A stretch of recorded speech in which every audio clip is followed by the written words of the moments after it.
Shalom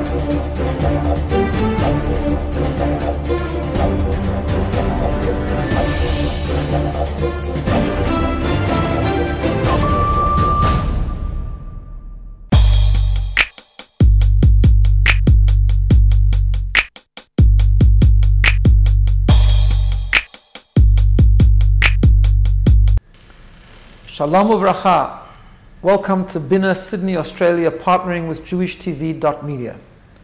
Today's personal growth topic is receiving criticism.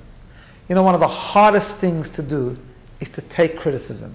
When someone criticizes us, we tense up, we feel bad, we want to scream sometimes, we do scream sometimes, and yet, Maimonides, the Rambam, tells us that one of the most critical ingredients of human growth is ehovet habikoret, love criticism.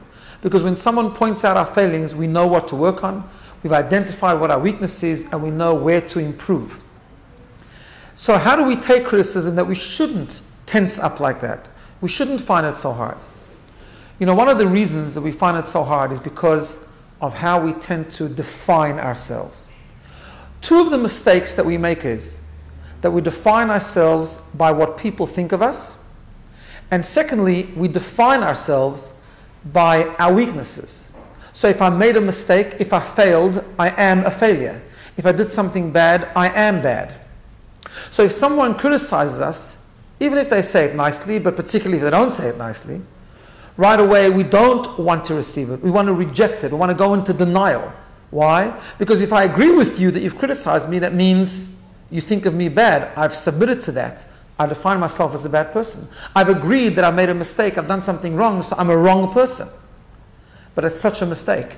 Our identity, our definition is not by the perception of others or by the things that we do even.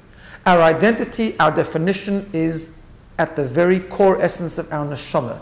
We have a soul at which the foundation of that soul is holy, it's divine, it's pure, it's pristine, and it's essentially good. We need to understand that when we become criticized, even if we've made a mistake, we don't become a bad person. Our definition, our essential definition hasn't changed. We remain essentially a good person. So if you criticize me, or next time you hear a criticism, think of these two things. First of all, right away, remind yourself that you are not defined by the perception of the person. So even if I don't agree with you, or I do agree with you, or if you think of me bad or not, it doesn't change essentially who I am at the very core. And secondly, I need to think, if what you say isn't true, so it isn't true, but if it is true, I need to thank you for the opportunity of pointing out to me that which I can improve on. Because even if I do agree with you, I have not become a bad person. I just have something that I need to work on and improve myself.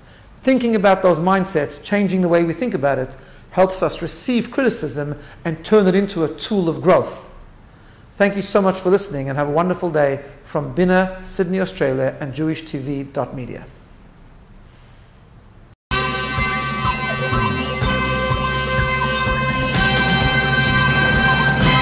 JewishTV.media